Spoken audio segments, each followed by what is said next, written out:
Good morning, good afternoon, good evening, wherever you are. We're very happy to have you join us today on this new webinar from the Innovating for Maternal and Child Health in Africa initiative, where we will be speaking with some of our distinguished researchers on the topic of integrating equity in maternal and child health projects, experiences from IMCHA. I now hand it to Marie to give us some technological instructions for the webinar today, and we'll see you in a bit. Marie? Thank you, Montasser, and welcome everyone. I will give just a few housekeeping tips for a better experience during the webinar. So first, our speakers will speak in English today, but French interpretation is also offered. To select your language, please use the white menu box that is currently saying floor in the lower left corner of your screen as indicated in the picture here. I will repeat this information in French for our French-speaking audience. Donc, bonjour à tous. Nos panélistes vont présenter en anglais aujourd'hui. Toutefois, la traduction en français est offerte. Vous pouvez choisir votre langue dans le menu déroulant en bas à gauche de votre écran, tel qu'affiché sur l'image. If you have issues with your audio settings, you can adjust your settings in the fifth bubble at the bottom middle of your screen. We invite you to type in all your questions in the message box accessible on the right-hand side of your screen. We will have a Q&A session after the presentation, so your questions will be very welcome. In this chat box, you will see a second tab called Operator. Andrew from Kudo is with us today, and you can contact him there if you experience any issues. We strongly advise you to select the speaker view and to pin the screen named Kudo Monitor, as shown here in the picture in the blue bubble. You will then have a better view of our presentation today. Finally, please note that this webinar is recorded. Andrew, over to you. It's my pleasure to welcome you today to the Skill Building Workshop, Equity in Health Research. My name is Montasser Kamal. I'm the Program Leader for Health Research Partnerships at Canada's International Development Research Centre. We have a distinguished list of speakers today, all part of the Innovating in Maternal and Child Health in Africa initiative, IMCHA for short, an 8-year initiative funded by IDRC, Canadian Institutes for Health Research, and Global Affairs Canada. IMCHA is unique in its design. Each of the 28 implementation research projects in 11 countries under this initiative have an African principal investigator, Canadian researcher, co-principal investigator, and a co-principal investigator from a decision maker in the country where the research is taking place. The whole world is now experiencing life with COVID-19. Initiatives such as IMCHA have many lessons to share for the response to COVID-19.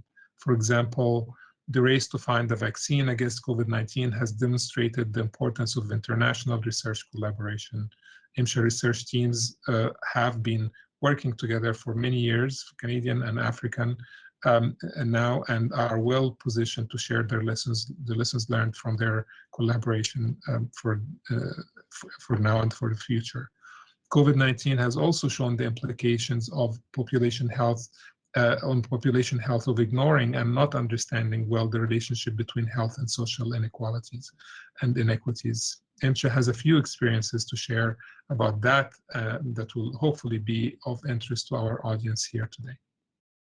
Here to speak to us about this today is 3 distinguished researchers representing 3 research teams in IMCHA, presented in no particular order. Dr. Fatuma Manzi is a lead researcher in health systems, policy analysis, cost effectiveness, and quality improvement. She has over 20-year research experience in the field of maternal, newborn, and child health, Her other research areas include human resources and community health systems.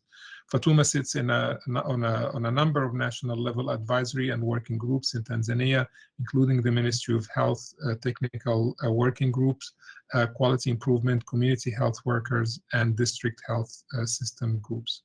Dr. Manzi is a principal investigator on IMCHA projects in Tanzania. Dr. Ronald Labonte is Distinguished Research Chair in Globalization and Health Equity and Professor in the School of Public Health and Epidemiology, University of Ottawa, and Professor, College of Health Sciences, Flinders University, Australia. His research focus includes, for example, the health equity impacts of health worker migration, global health diplomacy, tobacco control, health impact of trade treaties, primary healthcare reform, and the social determinants of health equity. He's active with the People's Health Movement and consulted extensively with UN agencies, governments, and civil society organizations. Dr. Labonte is Canadian co-principal investigator on the project on a project in Ethiopia. Mrs. Yagana Gidadu is the retired Director of Nursing Bauchi State. She is in Nigeria. She is an executive member and the health team leader of the Federation of Muslim Women Association in Nigeria, Bauchi State chapter, of which she was the president until 2018. Yagana has extensive professional expertise as well as strong experience in project management and implementation. Mrs. Gidadu is principal investigator on projects in Nigeria. The format of this session will be as follows. I will introduce some concepts that are relevant for the subject matter of our gathering here today on equity in health research. We will then have 3 rounds of questions for the speakers who will highlight how these concepts influence their research projects and what lessons learned they would like to share with you. Thank you very much for being here with us today. I hope you enjoyed the session. And now with those introductions, now we move on to our first round of questions for our speakers, and I'll do a little introduction as I mentioned earlier. It's not uncommon in the discourse about global health to hear about health equity being important and to hear different research entities or implementing organizations speak that their projects target vulnerable populations. But I want us today to unpack these concepts for our research-oriented audiences, to explore what do these concepts mean in the context of research, and especially for research on maternal and child health. Take, for example, health disparity, which is the difference that affects a person's ability to achieve their best health. Examples of health disparities include race, gender, education, income, disability, geographic location, sexual orientation, and others. Health disparities create health inequities, and the common view is that a health disparity is often beyond an individual's control. Two concepts of particular interest here refer to how these health disparities can be addressed: health equality and health equity. Health equality means everyone has the same opportunities. Examples could include a community center offering a free or low-cost checkups for everyone. Health equity means that people have opportunities based on their needs. An example could be the same health center charging people based on their ability to pay. A person who cannot afford care may receive it for free, while another person may pay for the same care. In short, health equality means everyone receives the same standard, while health equity means everyone receives individualized care to bring them to the same level of health. I like the way it was put succinctly in the 2010 Marmot Review that health inequalities are not inevitable and can be significantly reduced, end of quote. Regarding the hard to reach and those left behind, and in committing to the realization of the 2030 Agenda for Sustainable Development, member states agreed that the agenda's goals and targets should be met for all nations and people, and for all segments of society. This was translated to an aspiration to reach first those who are furthest behind. Ensuring that these commitments are translated into effective action requires a precise understanding of who these furthest behind populations are. However, the disaggregated data needed to address all vulnerable groups, including children, youth, persons with disabilities, people living with HIV, older persons, indigenous peoples, refugees, internally displaced persons, and migrants as specified in the 2030 Agenda are sparse. Few of the current indicators, for example, are able to shed light on the particular situation of these populations. Even from the limited data currently available, it is clear that the benefits of development are not equally shared. For example, some couple of relevant examples. In every developing region, the poorest women are least likely to have a skilled attendant during delivery. In Southern Asia and Sub-Saharan Africa, fewer than 30% of births among women in the poorest 20% of households are attended by skilled health personnel, compared to over 80% of births in the richest 20% of households. Globally, in 2015, births in the richest 20% of households were more than twice as likely to be attended by skilled health personnel as those in the poorest 20% of households. This is my little introduction, but we now want to hear from our speakers. So with this in mind, I now turn to our speakers to ask them my first question. Your research, your projects explicitly addressed equity and vulnerability. Could you briefly, in 5 minutes or less, describe what your project is about and how you are operationalizing these concepts in these projects? We now go to our first speaker. Okay, thank you very much for the brief. Our project is a collaboration between the State Primary Healthcare Development Agency, Federation of Muslim Women Association in Nigeria, Bauchi State Chapter, and CEDPRAM in the University of McGill, Canada. The aim of this project is to implement major maternal child health using local evidence-based universal home visit to pregnant women and their spouses. It's a cluster randomized trial, controlled trial, cluster randomized controlled trial. And then male and female were trained to register all pregnant women, talk with all pregnant women, and also discuss with husbands of pregnant women on issues related to pregnancy and childbirth. They visit the community and then reach those pregnant women and their spouses every 2 months. Then they also visit them when the woman is throughout the pregnancy every 2 months, and then they also visit the woman after she has delivered 1 year, and again when the child is 1 year. So giving all these visits, and then they use an evidence-based docudrama to interact with the pregnant women and their spouses. Then in overall, we were able to reach 36,000 households, and then about 26,000 pregnant women, and then 2,170 child of 12 to 18 months. So the impact we measured showed that maternal health has improved, child health has improved, and it has also changed the attitude and behavior of men towards pregnancy and childbirth. So vulnerable and hard to reach populations, the key issue with our facility base is that they are unable to reach the most vulnerable group of women who really need the care. Even the outreaches that are being made by the community health extension worker, they always find it difficult to reach the vulnerable groups. Our project deliberately was able to reach every household, everybody, including women, spouses, child, and then in the target community. We also work closely with the local government authority. We demarcated 300 households to each of the team of a female and a male who will move around discussing with them. And we also use Android handset to record their information and GPS to track whether or not they are being able to reach those houses.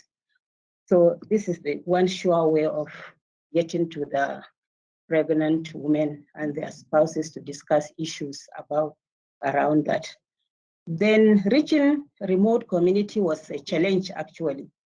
Challenge in the sense that initial visitors were unable to reach the households. We had to re-strategize to, train those within the community who are being also nominated by the community leaders, so that they will be there to give the services.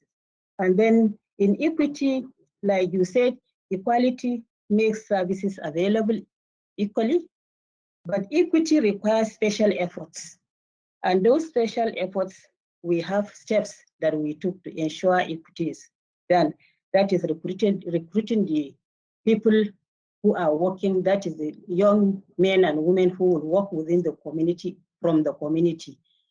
Then at the same time, use GPS to monitor and ensure that all the vulnerables are not left out.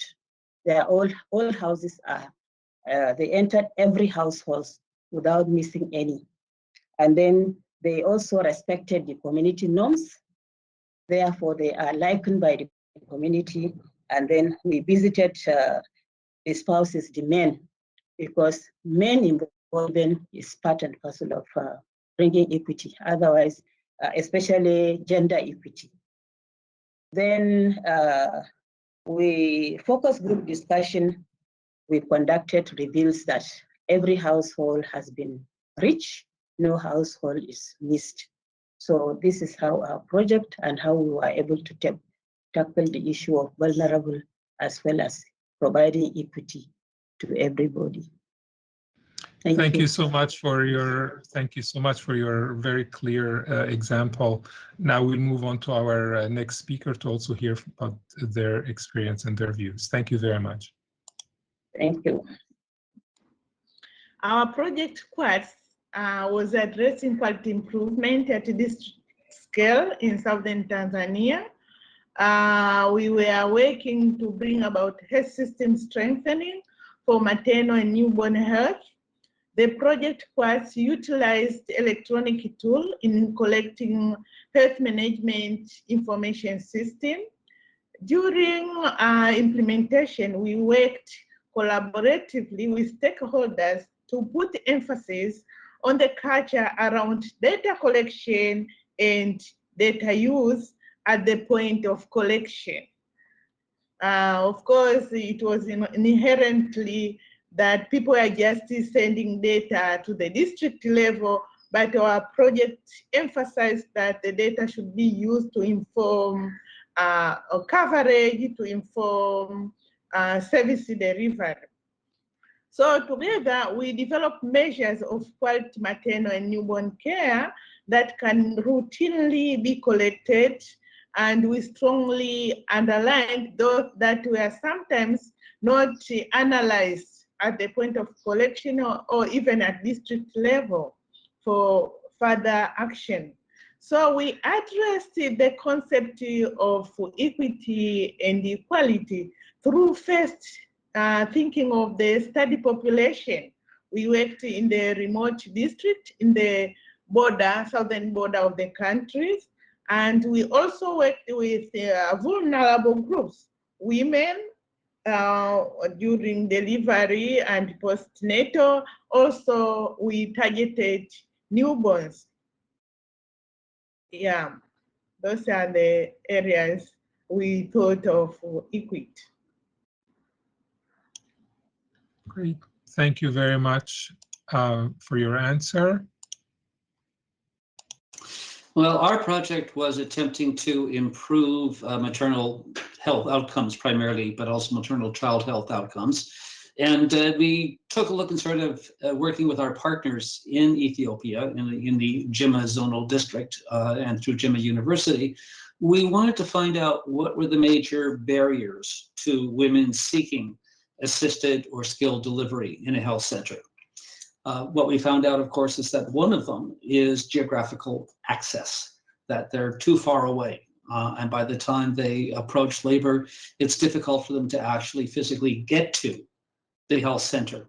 And this is particularly so given the poor state of the roads, the poor state of the communication facilities, and so on. So we wanted to say, well, how could we improve that? So we looked at 2 interventions in a kind of a cluster randomized intervention trial. We looked at 2 interventions.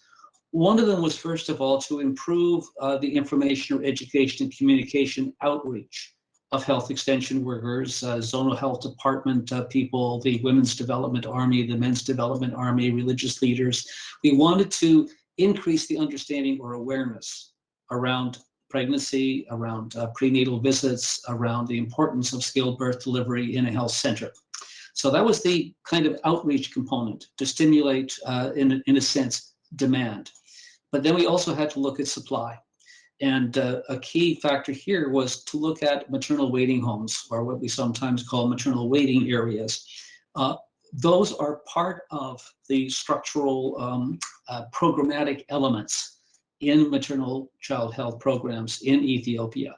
So each health post is, or not health post, but actually each primary health care unit, the health center, is supposed to have a maternal waiting home, in which case women who are further away could go to the maternal waiting home and await delivery at the health center. So they didn't have to rely on just suddenly going into labor and not being able to get there, and all the risks that might entail.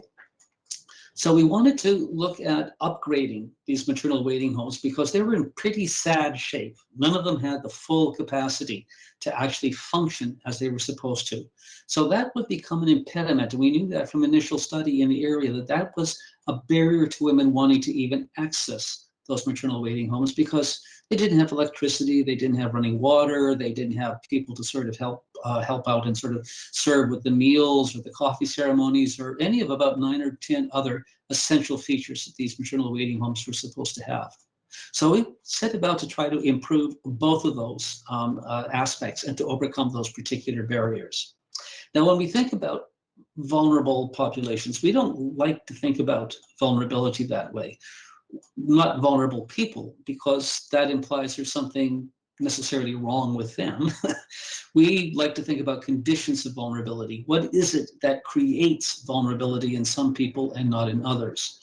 One of the critical ones, of course, that we discovered or encountered was the geographic barrier, that families in Kibeles that were further away from the health centers had more of a challenge trying to access them, even to get to a maternal waiting home in time.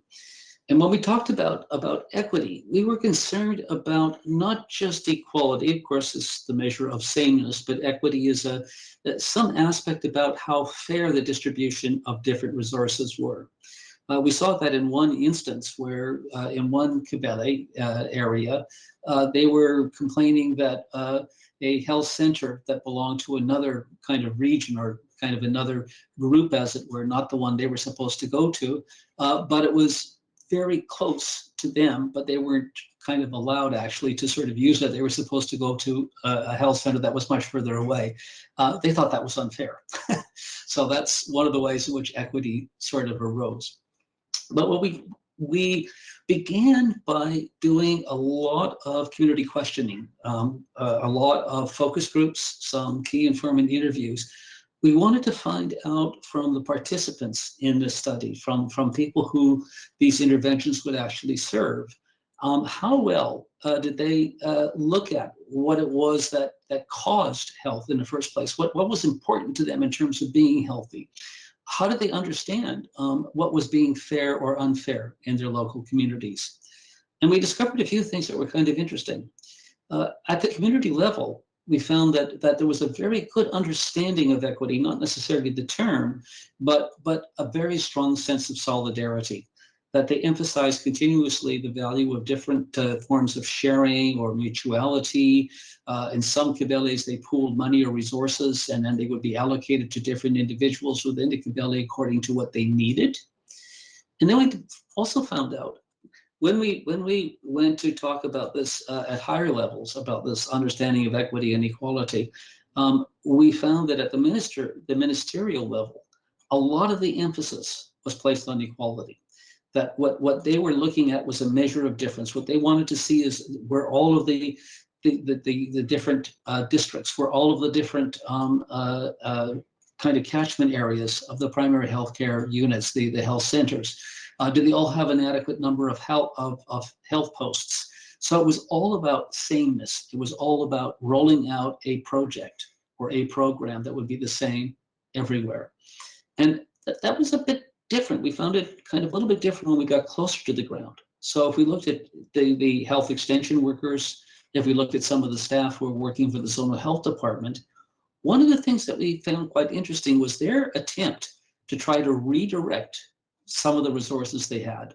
So they were trying to cut costs. They were trying to redirect some of this funding to other sources where it was needed. So they engaged in a kind of a bureaucratic form of creative reallocation. And they really wanted to learn how to do this better. They wanted to get the best equity practices of their health system out in the open. They wanted to be able to discuss more this kind of creative way of working at local levels with the kind of resources that they thought would be fairer in terms of overcoming some of the barriers that women and families faced in terms of having a safe and healthy childbirth experience. We actually even found that several health workers and some of the directors at these health centers would sometimes give some of their salary directly to those families in need, in order to acquire, or else to acquire resources for the health center or for other public goods. So in that sense, there was a really strong sense or grounding of equity, understood as an action rather than as a concept. And we found that in our workshops that we developed to train religious leaders, health extension workers, and so on, in terms of preparing them to go out and spread the message, as it were, more effectively or more comprehensively in the communities, that we base a lot of that on experiential learning so that we can really tap into their understanding of fairness. Thank you very much, Ron. This is a really great example and very clear explanation of these concepts and application on the ground. Thank you for that first round. I think it was very interesting, and I am hoping the audience will come back in the Q&A segment with many questions for you. Now we move on to our second round, which talking about issues related to intersectionality and social determinants of health, which are key concepts for when talking about health equity. The influence of social factors on the health of populations has been the subject of study and extensive research for several decades now. Yet we still have many health inequities and people left behind, as we have heard in the first round. Many observers contend that this is because there is not enough attention to how these social factors interact with each other and how they in turn interact and influence the health of groups within the larger populations. One of the framing concepts to unpack here today is the concept of intersectionality. The concept speaks to the interconnected nature of social categorizations, such as race, class, gender, as they apply to a given individual or group, regarded as creating overlapping and interdependent systems of discrimination or disadvantage. Intersectionality is the acknowledgement that everyone has their own unique experience or experience of discrimination, and we must consider everything and anything that can marginalize people, gender, race, class, sexual orientation, physical ability, etc. First coined by Professor Kimberly Grinshaw back in 1989, intersectionality was added to the Oxford Dictionary in 2015, with its importance increasingly being recognized in the world of women's rights in particular, and health, global health as well. The Oxford Dictionary defines intersectionality as the interconnected nature of social categorizations such as race, class, gender, regarded as creating overlapping and, as I mentioned, interdependent systems of discrimination. Intersectionality is closely related to another sister and older concept, the social determinants of health. The social determinants of health are the conditions in which people are born, grow, live, work, and age, according to the World Health Organization. These conditions, socioeconomic position, residential location, environmental living conditions, occupational risks, and exposures, health risks, and health-seeking behaviors, along with the limited access to medical care, contribute to disparities in health status and health outcomes for certain individuals and groups. Put another way, the social determinants of health are the non-medical factors that influence health outcomes. They are the conditions in which people are born, work, live, and age. These forces and systems include economic policies and including policies and systems, development agendas, social norms, social policies, and political systems. The social determinants of health have an important influence on health inequities, the unfair and unavoidable differences in health status seen within and between countries. In countries at all levels of income, health and illness follow a social gradient. The lower the socioeconomic position, the worse the health. The list of examples of social determinants of health which can influence health equity positively or negatively include, for example, income and social protection, education, unemployment and job security, food insecurity, early childhood development, social inclusion, social structural conflict, and access to affordable health services of decent quality. Numerous studies suggest that social determinants of health account for about 30 to 55% of health outcomes. In addition, estimates show that the contribution of sector-wide health to population health outcomes exceeds the contribution from the health sector alone. Contribution of sectors outside health to population health outcomes exceeds the contribution from the health sector alone. These are still ongoing deliberations on the basis of more and more evidence, and more evidence is still needed and being generated to unpack the interactional and intersectional nature of health. But we have a vivid example. We're living it now. We have seen these most starkly and most recently in the case of COVID-19. Many social determinants of health, including poverty, physical environment, and race, ethnicity, have and had considerable effect on COVID-19 outcomes. An example from the US, even in Chicago alone, over 50% of COVID-19 cases and almost 70% of COVID-19 fatalities are disproportionately within the African-American population, who make up only 30% of the overall Chicago population. Moving forward, as the lessons of COVID-19 are considered, social determinants of health must be included as part of pandemic research priorities, especially in relation to maternal and child health and reproductive health. So why is it important, and what has this to do with maternal and child health? Without an intersectional lens, our efforts to tackle health inequalities and inequities for women's health are likely to just end up perpetuating systems of inequalities. The work towards women's sexual and reproductive health and rights must be intersectional. Any research that is focused on unidimensional experiences will fail to achieve the benefits of SDG 3 and SDG 5 on health and on gender equity and gender equality. To shed light on some of the relevant experiences from IMCHA, I go now to our speakers to ask them my next question, which is, to what extent have your projects been able to engage with the concepts of intersectionality and social determinants in designing and implementing them? Please provide some examples for our audiences. Okay, thank you very much for the brief. Toro is the local government where we worked, and Toro is a homogeneous community in religion and in ethnicity.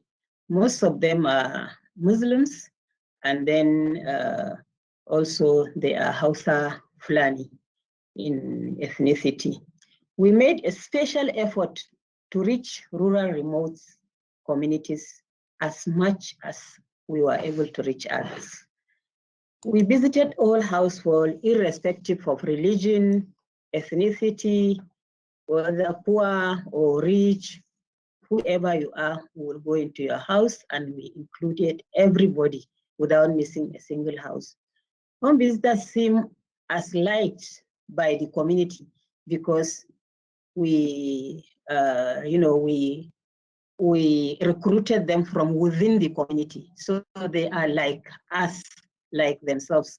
So they are part and parcel of the community, and that gives a lot of encouragement and also confidence in the people that are working with them.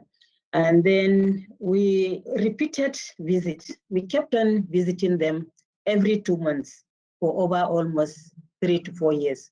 So that also built relationship between us and them, and then there was no any problem, and that has also taken care of intersectionality.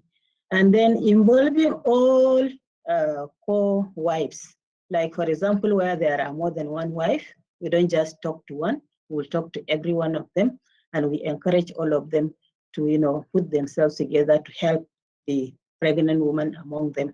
So that also gave them, instead of competition, they became friends among the members.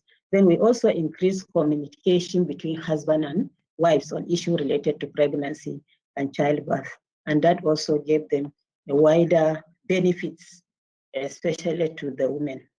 So the social determinants of health include factors actionable at the household level or community level. We did not import anything from anywhere, but we wanted to look at the upstream risk factors within the family home level so that they will be able to solve it by themselves. So the home visit share evidence about upstream risk factors for maternal and child health, and we did not urge them to go to any health facility. But in any case, still at the end of it, we are able to see there was change in the maternal health and child health outcome.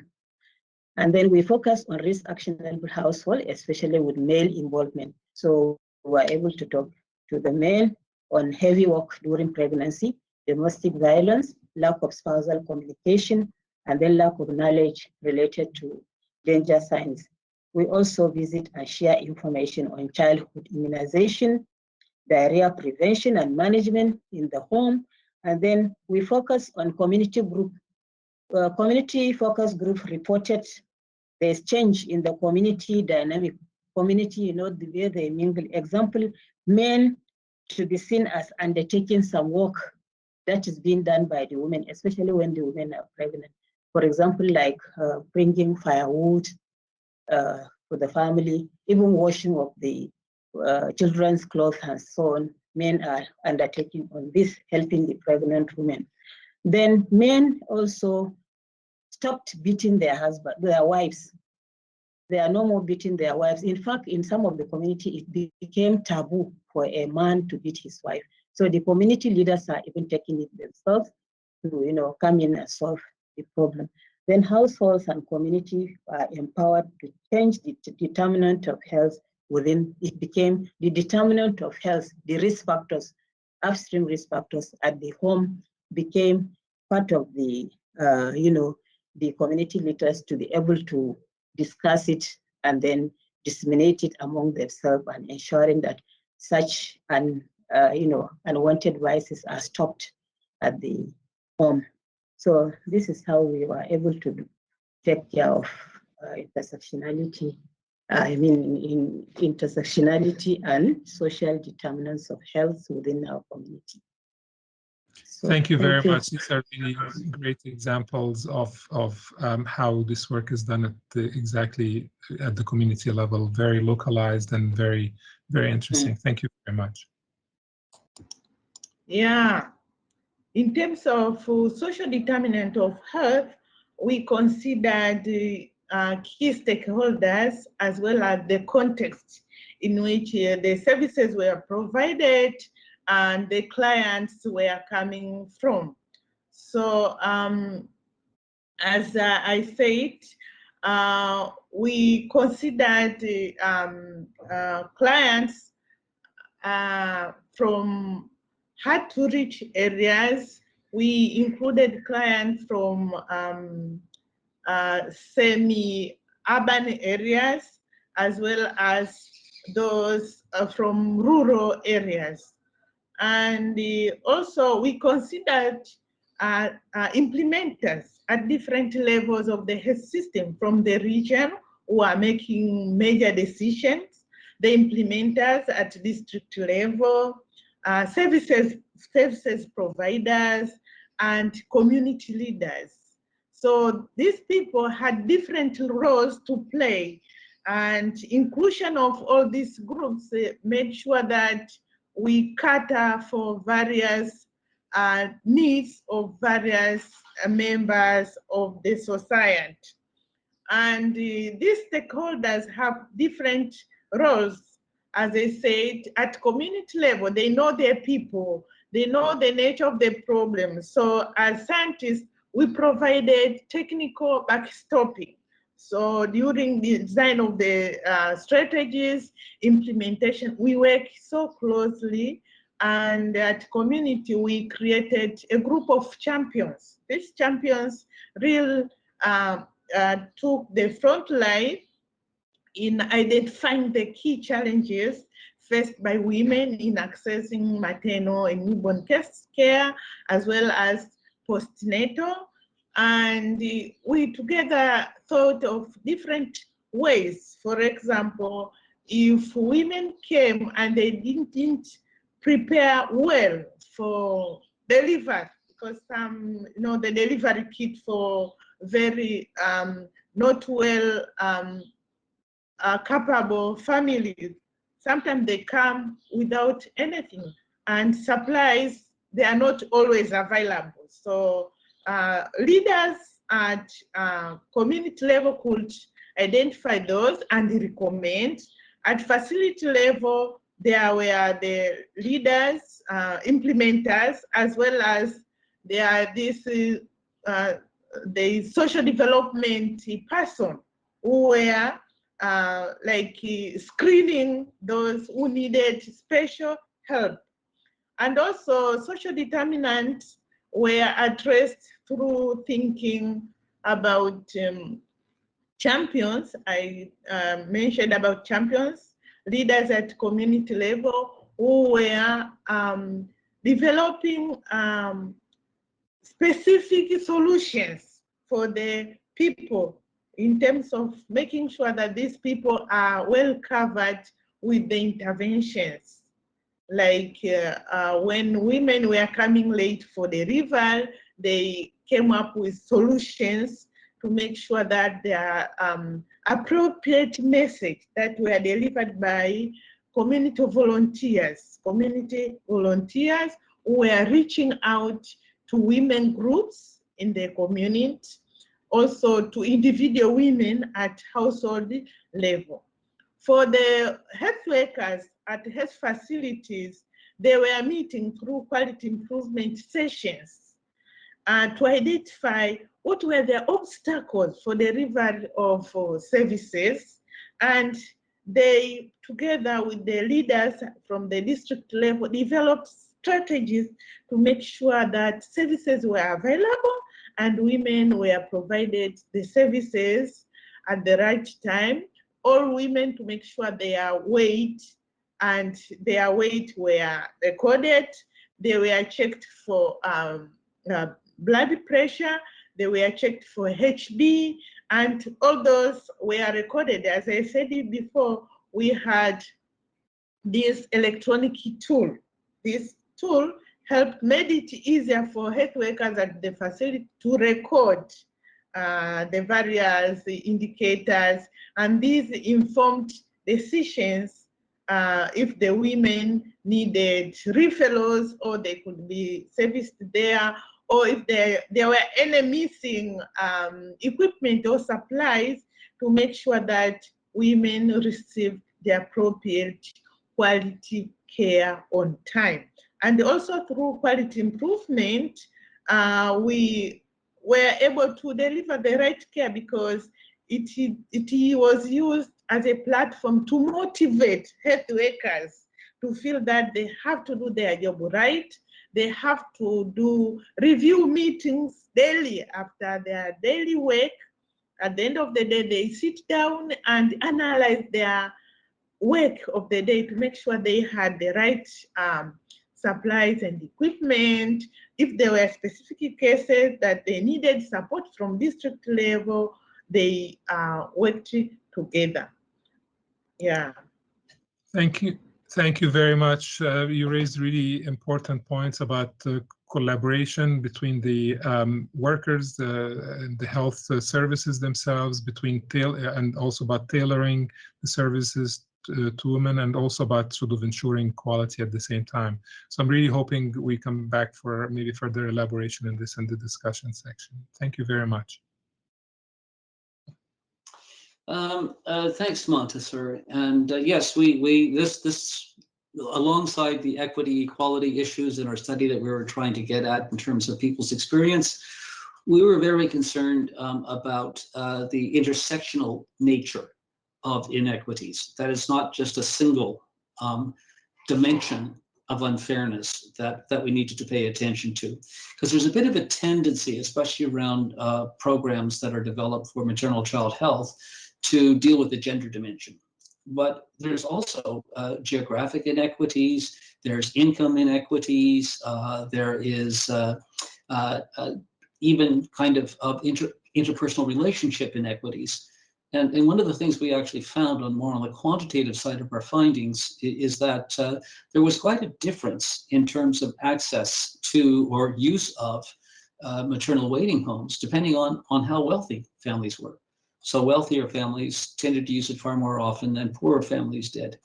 That people or women who kind of felt that they had strong support from their family or from their communities tended to use it more than those who felt that they had very little support. Women who were more likely to be, as it were, housewives rather than having to be employed or working elsewhere were more likely to use maternal waiting homes. And kind of curiously, if you lived very close to the health center and to the maternal waiting home, you tended not to use it. But also, if you lived more than 5 kilometers away, you were too far away.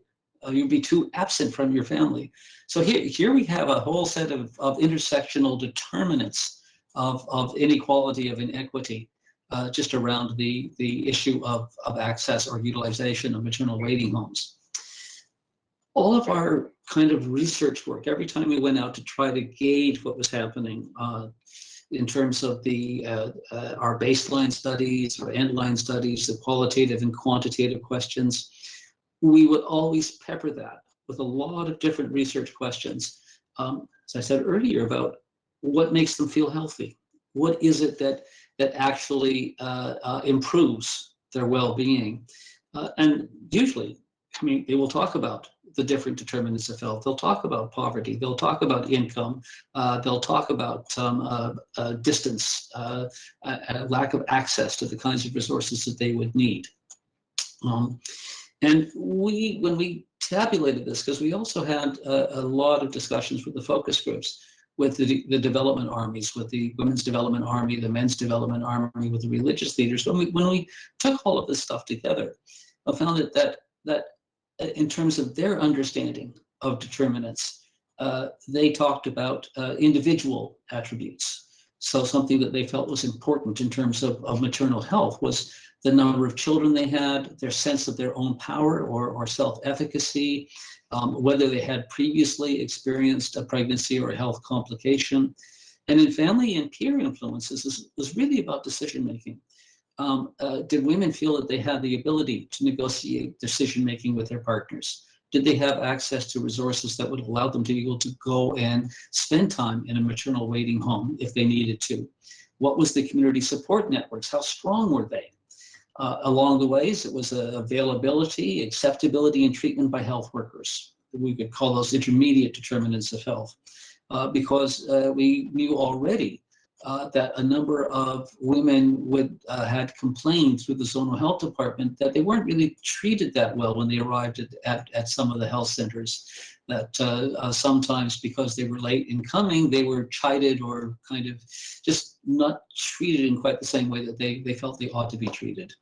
Obviously, geographical access is a big one, and the perception of how quality the service is. This is why we put a lot of emphasis on trying to upgrade all of the physical facilities of the maternal waiting homes that were part of our implementation study. There was also some discussion or awareness in community members about governance policy issues. So how well were the facilities being taken care of?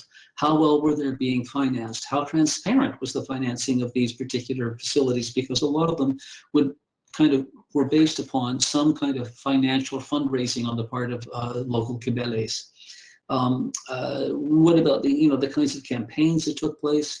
And obviously at a more deeper structural level, there were issues around gender norms and around health beliefs and about community practices. One thing we found a little bit unusual is that in all of our qualitative interviews and all the focus groups that we did, being aware that at this time there was a lot of political volatility in Ethiopia and in Jimma Zone itself. A lot of issues in terms of ethnic differences or conflicts or confrontations. Surprisingly, there was almost no mention of that as a problem. We would have seen that ourselves as outsiders, that this was a concern. I guess for obvious of their own kind of reasons around safety and protection, this was not an issue that was freely talked about. Thanks so much, Ron. This is very, very helpful, and I'm hoping we'll come back to that in the discussion. So thank you very much. Now to our third round of questions.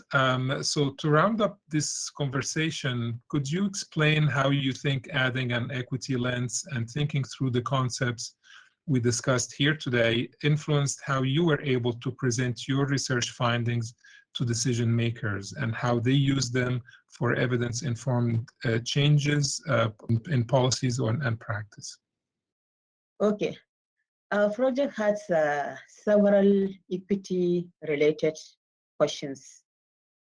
The first question that we asked within the project was, what was the feasibility of universal home visits? Feasibility. Is it possible to even conduct universal home visit? So we were able to demonstrate and show that a program of universal home visit is possible. We were able to do it without any hitch, and we were able to complete it to the last minute. Another thing we did to ensure the issue of equity related is within the project is that we train government officials to manage and monitor the home visits. They took over management of the first wave of home visit, and they were able to run it for quite some time. So that means the government officials were part and parcel of us, and they were able to do that.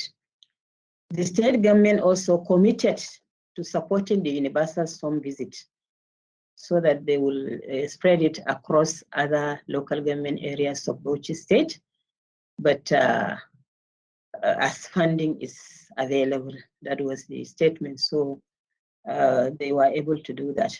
Then another question we asked, which has some equity related, is what was the impact of universal home visit? What impact are we able to, get out of the universal home visit? The visit improved maternal and child health, even without increased visit to health facilities. That is one key results that we got. There were a lot of improvement in maternal and child health outcomes within the project. Then if services will be improved, if, for example, other services will be improved, it is great to do the universal home visit in addition to other facility-based health services so that the rural and remote people will be able to access health as they are supposed to, like any other group. Then what was the value of including male spouses, that is the husbands of the pregnant women? This also played a very significant impact on the male knowledge, and then their attitude has improved, and they really beat their wives, especially when they are pregnant. Even those that are not pregnant are now not beaten within those target communities. Then qualitative evidence that shows that we did show that the visit is gender transformative, at least it's gender transformative. And the important is because some intervention to increase male involvement may sometimes even increase male dominance and gender inequity. But in our own case, it's not so. It's able to, improve the gender equity. So those are some of the things we did under this project to ensure equity within the project. Thank you so much. You really brought some very important questions, and I'm hoping we get back to those. The importance for policymakers, the focus on results, to demonstrate results and impact, which is what often policymakers would want to see. And then also the point about sort of having combined interventions or more than one intervention. We know that improvements can happen. It cannot happen just by one intervention, and for the most part, especially in real life situations. So thank you so much for bringing up those points. We hopefully will come back to them later in the discussion. Yeah, of course, from the onset, the end justified the means. We analyzed the context first of service provision, the context of clients, how they access care and the challenges from literature and from previous studies from the same areas. And we worked closely with stakeholders at regional level, at district level, the managers, at health facilities and the community. In that way, we were able to incorporate the context factors and designed the study in such a way we could reach our goal of making women receive appropriate quality timely care as well as the neonates.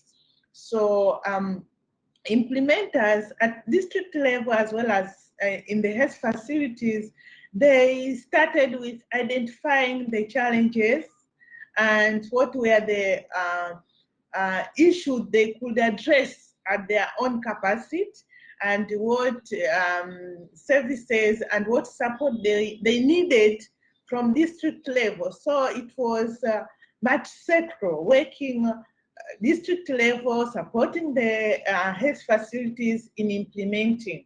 And issues that were related to communities, the health workers communicated with the communities, with the scientists providing technical backstopping. So demand side issues like coming late for delivery or booking late for antenatal care or preparing to deliver at a referral place in case a woman was given a referral. So the community people are working so closely with the health facilities to make sure the information and the reminders were sent to that household, and the men also were informed, and there were repeated visits to make sure that the family was well prepared for delivering to the higher level facilities.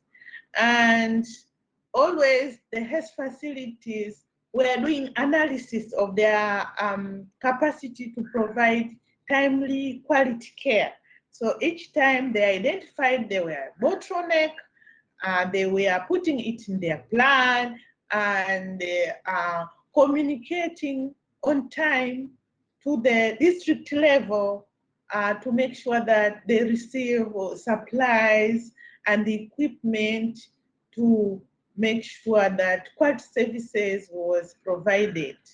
So leadership at regional and district level, and through quality improvement, the service provision level, the health workers became proactive to make sure that the supplies and equipment were available, and they were encouraging each other to make sure that they provide the right services based on the nature of the women, because women maybe were adolescent women needed special care and special counseling, or women with more than 5 or 4 children were also counseled that you should prepare yourself to deliver in higher level facilities.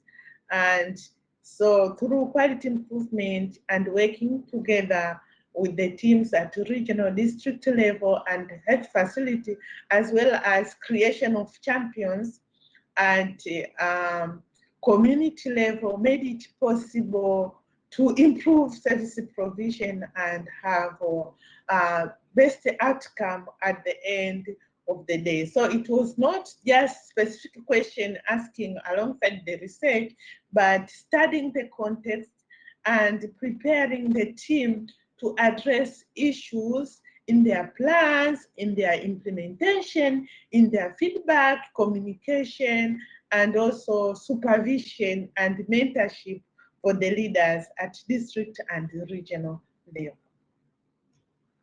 Thank you very much. This is a very rich response, and I'm sure it will be very, very useful for our audience, and we'll come back to hopefully again further to that in the Q&A. Thank you very much. Thanks, Montessor. That's a really simple set of questions there. We're not exactly certain how, at least at the national level, our findings have influenced what their thinking is. We do know that we had several meetings over the course of this study with the National Advisory Committee, which was the national level ministerial people, some of their key experts, some of their senior civil servants. We used to attend those when it was safe for the Canadians during our side visits to actually be in the country. When it became a little bit risky for us to do that, the people, our partners at Jimmy University, made the presentations. And in the last presentation, the summary one, we got a series of questions back for more information from the National Advisory Committee members.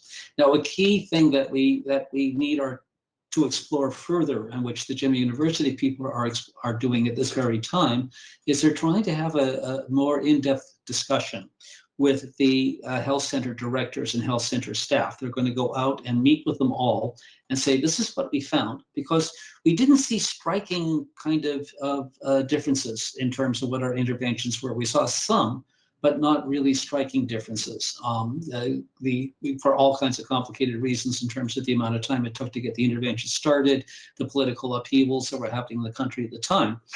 But we did find that there were some very subtle differences between different health centers.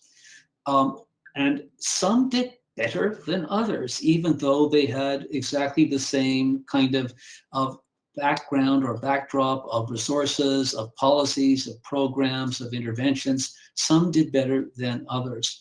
And what we began to realize is that there are some contextual features of local communities or local areas which allow some program elements to work better than in other places. This really kind of moves us into a direction of saying that if at a government level, you can't assume that a one-size-all approach to program implementation is necessarily going to fit in all contexts. There has to be much more nuanced understanding of what some of those dynamics are at local levels. That's very consistent with an understanding or an approach based upon equity rather than one that's based principally on equality. So we are kind of advancing the idea in the follow-up with the Jimmy Zone people, the zonal health department, with the National Advisory Committee members in the ministry, of the importance of more flexibility in programming, because that can address some of the equity concerns that our study began to observe. We also found, though, immediately in a kind of, even as we were completing the study and completing the implementation, that our intervention, our implementation, education, and communication outreach approach that was part of our intervention, that was being copied by other zones besides IMCHA, other regions within IMCHA that were not part of the intervention. They were really keen on wanting to do the same thing. So there was a dissemination on that. It sort of caught on. So you get this kind of little rippling effect. It's going to be hard to evaluate, but we think we have some really interesting little ripple effects happening in the country. Thanks so much. Thanks so much, Ron. This is great to see how good stories propagate further and kind of expand. So thanks so much for your response. Very helpful, and hopefully we'll come back to that in the Q&A session. Okay, you're welcome. Look forward to it.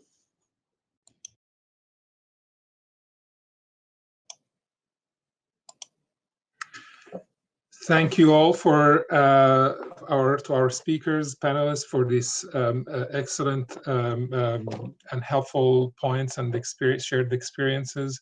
Now the floor is open for our participants to ask questions to our panelists. We have, as Mary mentioned, and she reminded everyone on the messaging part, in the messaging section, that please put your questions in the messaging icon, and you can ask your questions in English or in French, and we're looking forward to see those questions coming. So maybe to get us going while we are, people are typing their questions, maybe I will start by a question, just a follow-up question on some of the things some of our panelists mentioned, some of the points our panelists mentioned. And maybe, Ron, I'll start with you, if that is okay. Did you, you mentioned about the renovating the maternal waiting homes, and how they were, that increased the use and the quality of increased their quality and increased their use. But did you, your team, the research team, did you get a chance to explore if the newly functional maternal waiting homes were appreciated and used in the same way by the poorest women compared to the wealthiest women in the region? Did you notice or observe some differences on the basis of socioeconomic differences or class or other factors? That's an important question. So thanks, Montasser. It would have been nice if we'd have been able to do that. We're still not certain. And that's partly because we haven't got all of the transcribed results of the meetings with the primary healthcare center directors and staff. We're waiting for the ones from the intervention arm with the maternal waiting homes. And that should give us a little bit more inside information about what they were observing around some of the differences. Initially, we had planned on having monitoring at the maternal waiting homes as part of the intervention on a regular basis, so we would be able to ask that question or answer that question. But the upheavals that were happening in the area at that time made it impossible for those routine site visits to check on what was going on with the maternal waiting areas. But as I had mentioned, we knew from our baseline survey that women in the wealthiest quintile were 3.8 times more likely to use a maternal waiting home. But there's some interesting reasons that we can infer from other qualitative information that we gathered. Part of it is that they were probably living closer to the health center than women who are more distant. The fact that they were a bit wealthier meant that it was probably easier for them to get the kinds of services at the maternal waiting areas that other women couldn't, because we know that there was very limited community funding to support these maternal waiting homes. And as a result, after about a month or so, the funding wasn't there and there were no provisions. There was no food, there was no coffee, no service or attendant care that was happening. So women who were a bit wealthier would be able to sort of provide for that for themselves. And of course, they may have also had more support from their family and make it easier for them to leave for a period of time. We suspect that in the upgraded facilities, it should have reduced some of those barriers, but we don't yet have that fine-tuned, that fine kind of assessment completed.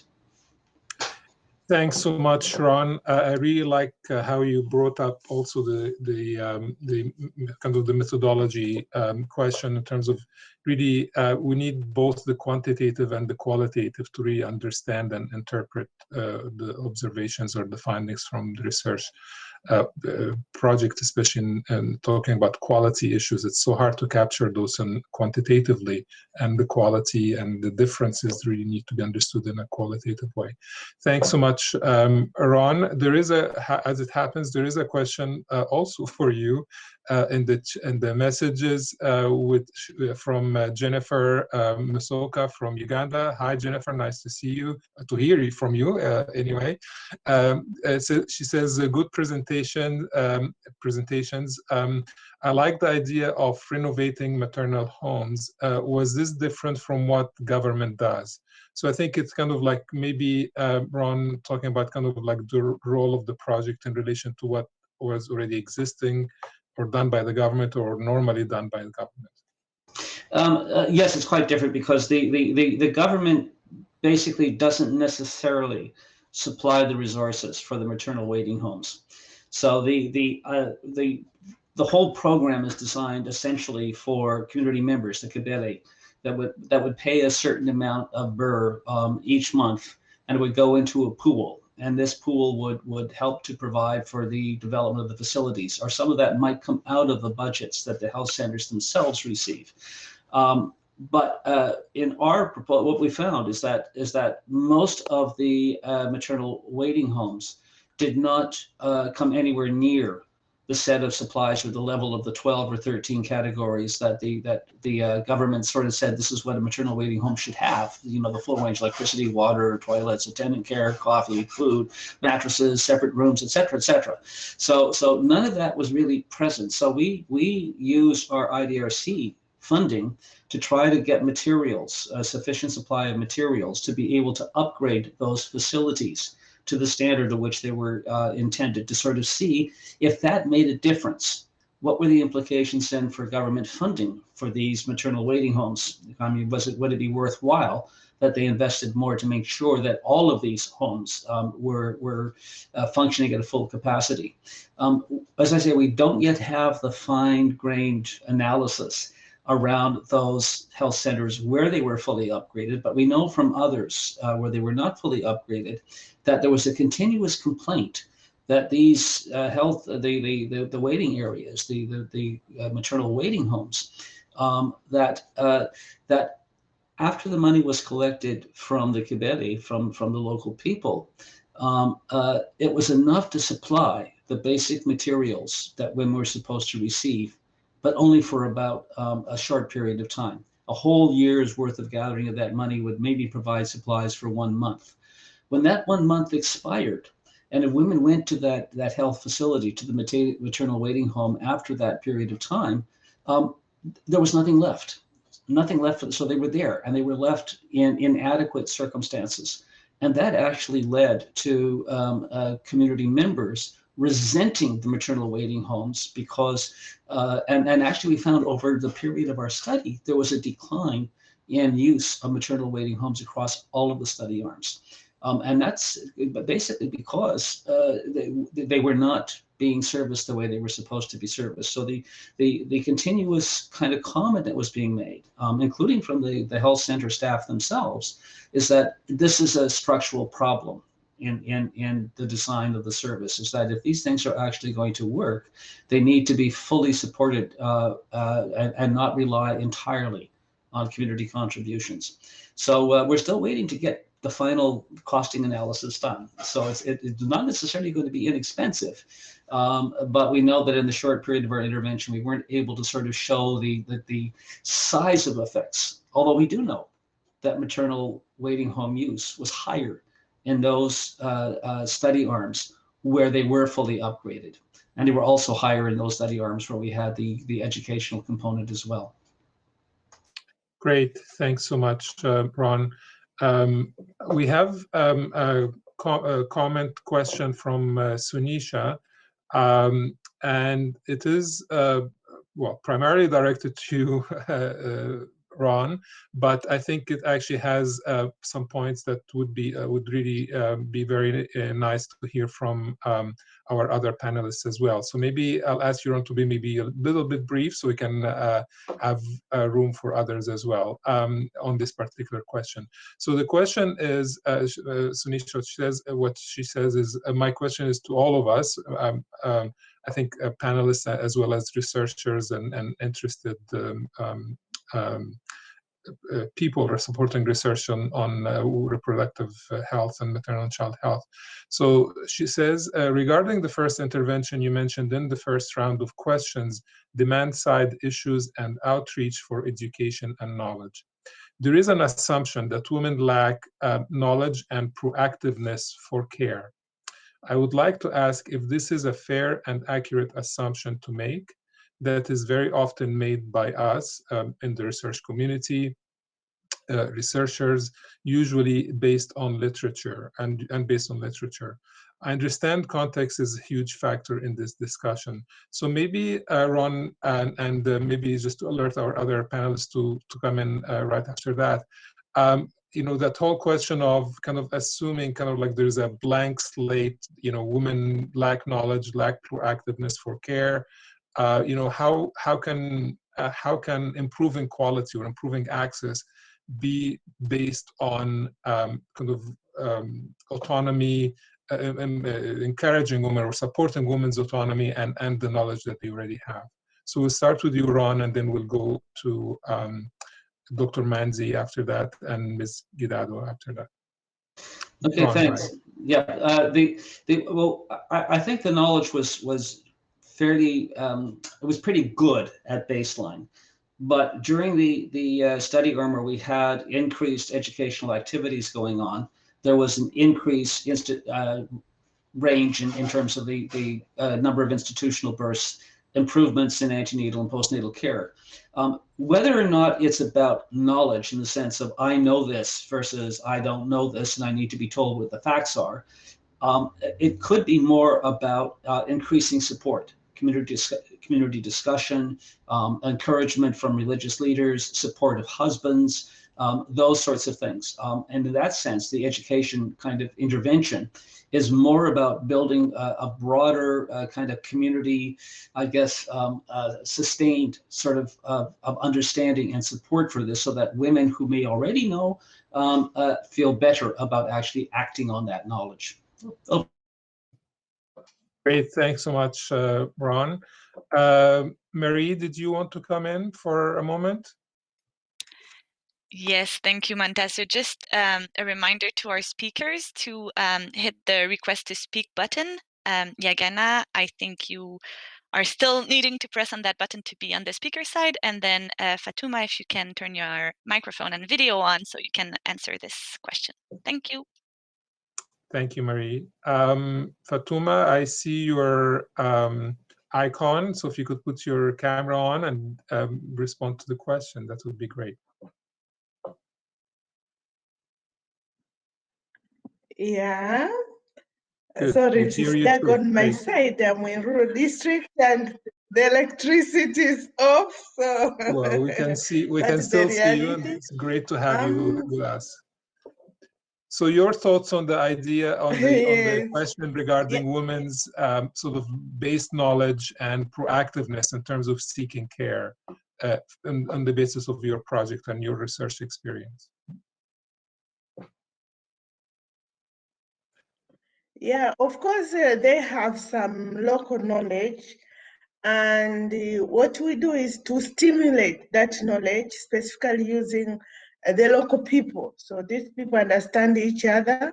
So we just tailor the message to stimulate action. They know, but there are sometimes delays or unpreparedness. So what we do that during before the pregnancy, during pregnancy, the family as a household to understand and to get ready, because there is a woman, there are also the caretakers around, in-laws, sisters, older sisters, and the husband.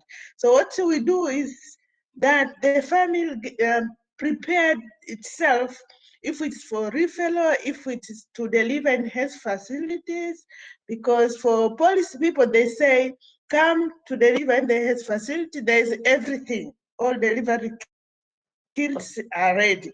But in reality, go there, many times there is shortage. So if the women have prepared with their families, it's like they go there and get quality services. And if you have any emergency, at least they have the essentials that they can be serviced and receive the quality care and save their lives. That is it. Thanks so much, Fatuma. You're raising an important point of, so then it's not really only about the knowledge of women themselves, but it's also about the knowledge of the the circle of people around her as well. So both their knowledge and experiences make a difference in terms of when they access services, but also how satisfied they are probably going to be about the services. Yagana, could you come in a bit closer to the camera? We can see. Yeah, great. So if you could respond to the same point, the same question, please. Yes, thank you very much.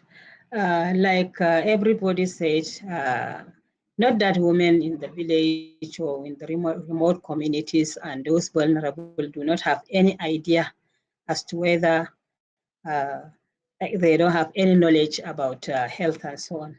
But the issue is they may probably have some knowledge, but there are a lot of misconceptions, either religious misconception, either ethnical misconception and so on, which they have that will not allow them to access health. And then the support from the husbands is also very important. Most of the husbands believe that when you go to the hospital, it's about money, and they don't have money. So therefore, they will not allow them to go.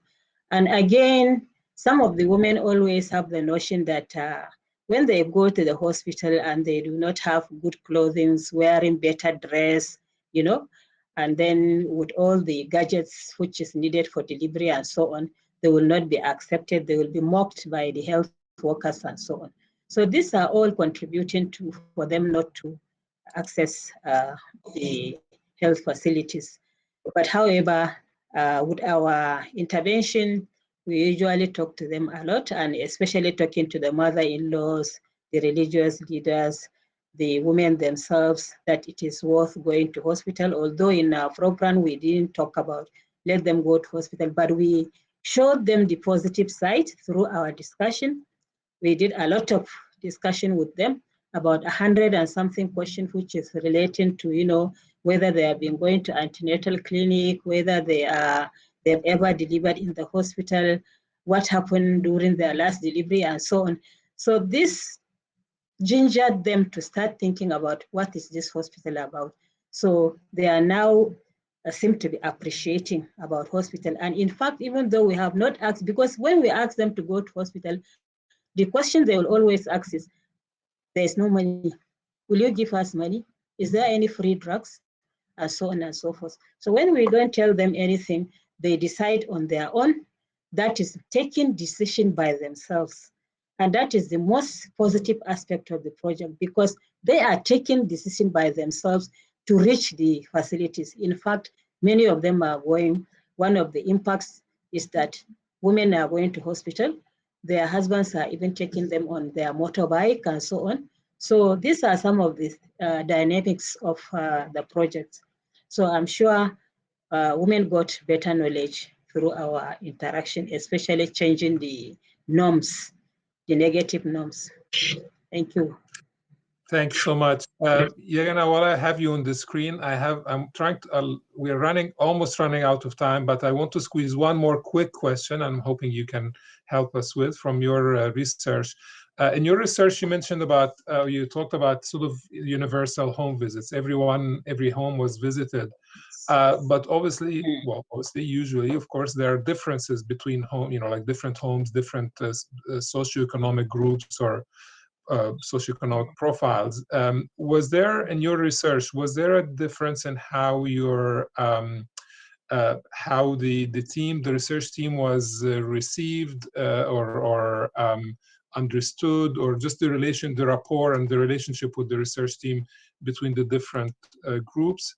And if you could have a very quick response to that, so we can do the wrap up still on time.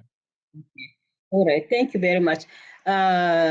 We went into all the households. We never miss any household. And like we always agree that yes, there are households that are rich, there are households that are poor. But what motivated both the poor and the rich household is that these boys and girls we train are from within the community. They are from within the community. So therefore, and they are also being, well trained how to be, respecting the community norms. And like I said, they all look like them. For example, myself, I look like any of the community members. So most of us are all looking like them. And when we are going, we always try as much as possible to be very simple, simply dress. We don't overdress ourselves. We, act as if we are part and parcel of them. So that really accepted us by both the poor and the rich. And in fact, some of our workers, when they go to the houses where people are poor, things are scattered, they even start helping them in trying to clear some of the things, helping them that, please, can we help you with do this? They even start saying, oh, can we help you with your sweeping and so on, sweeping of the house and so on. Then they will say, no, sit down, we'll do the sweeping. So this has, made them to feel that they are part and parcel. And like I said, we have been going to them every 2 months for over 3 years. So this has endeared us to us. Initially, they were saying, you are coming too frequently. Then they begin to say, okay, you are becoming now our friends and so on. So there was no any much problem between the rich and the poor because we didn't show them any demarcation between the rich and poor through the project. Yes. Thank you so much. Thank you. Thank you very much. It really shows the importance of not only the techniques, but the values that are associated with the research project on equity issues. We have only 4 minutes left. I am going to forfeit my conclusion because I want to give as much time to our panelists to speak. But there is also a question to Fatuma, maybe a quick question. Fatuma, if you can respond, and I'll give you the question first. And it's from Jennifer from Uganda, she says, thank you. And she says, I was inquiring whether you found the delivering posture as a challenge. This is a common problem that takes mothers to traditional birth attendants. So Fatuma, if you can answer that in very, very quickly, briefly, but also give one last message you would like to give to the audience in terms of either something to do or something to not do in doing research on health equity. So if you could do that very briefly. We have 3 minutes left, so we'll give 1 minute to each of the speakers. And maybe Yagana and Ron, if you could prepare your 1 minute key message as well after Fatuma. So we go now to Fatuma. Please go ahead.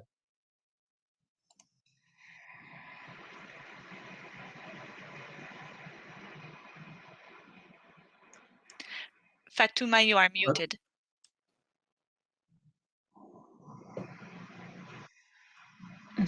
Yeah, I say traditional medicine are still common, but with knowledge, people are changing and are getting prepared.